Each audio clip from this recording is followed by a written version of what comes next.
தற்போதைய அண்மை செய்தி. திருச்சி அரியமங்கலத்தில் கட்டுப்பாட்டை இழந்த கார் தலைக்குப்புற கவிழ்ந்து விபத்துக்குள்ளானது. சதீஷ் என்பவர் தனது குடும்பத்துடன் வேளாங்கண்ணி நோக்கி சென்றபோது இந்த விபத்தானது நடைபெற்றுள்ளது. இது குறித்தான கூடுதல் தகவல்களை தருவதற்காக நமது செய்தியாளர் சரவணன் இணைப்பில் இருக்கிறார். வணக்கம் சரவணன், உங்க தகவல்களை சொல்லுங்க. வணக்கம் ராதிகா. திருச்சி அரியமங்கலம் அருகே கட்டுப்பாட்டை இழந்ததால் கார் தலைக்குப்புற கவிழ்ந்து விபத்து.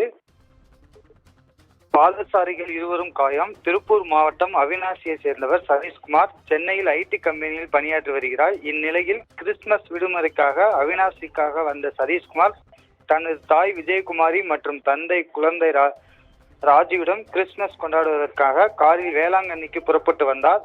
காரை சதீஷ்குமார் ஓட்டி வந்த நிலையில் அந்த கார் திருச்சி தஞ்சை தேசிய நெடுஞ்சாலையில் உள்ள அரியமங்கலம் பால் பண்ணை அருகே வந்தபோது எதிர்பாராத விதமாக கார் கட்டுப்பாட்டை இழந்து அருகிலுள்ள உயர்குண்டான் வாய்க்காலில் தடுப்பு கட்டையில் மோதி முன்பாக டயர் வெடித்ததால் சாலையின் நடுவே தலைக்குப்பரை கவிழ்ந்தது விபத்துக்குள்ளானதாக. இதில் காரில் பயணித்த மூவருமே காயங்களின்றி அதிர்ஷ்டவசமாக உயிர் தப்பினார். மேலும் கார் மோதியதில் சாலை ஓரத்தில் நடந்து சென்று கொண்டிருந்த போது பாதசாரிகளான உக்கடை அரியமங்கலத்தை சேர்ந்த ஃபமீதா பானு மற்றும் அவரது கணவர் ஜாபர் அலி ஆகியோரும் இருவரும் காயமடைந்தனர். இதனைத் தொடர்ந்து அருகில்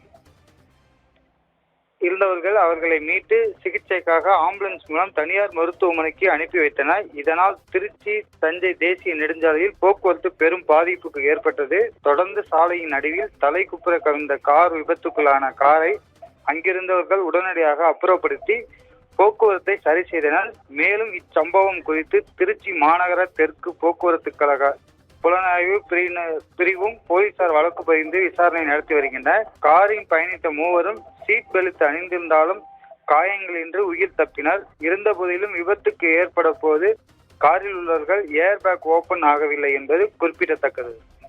ராதிகா, உங்க தகவல்களுக்கு நன்றி சரவணன்.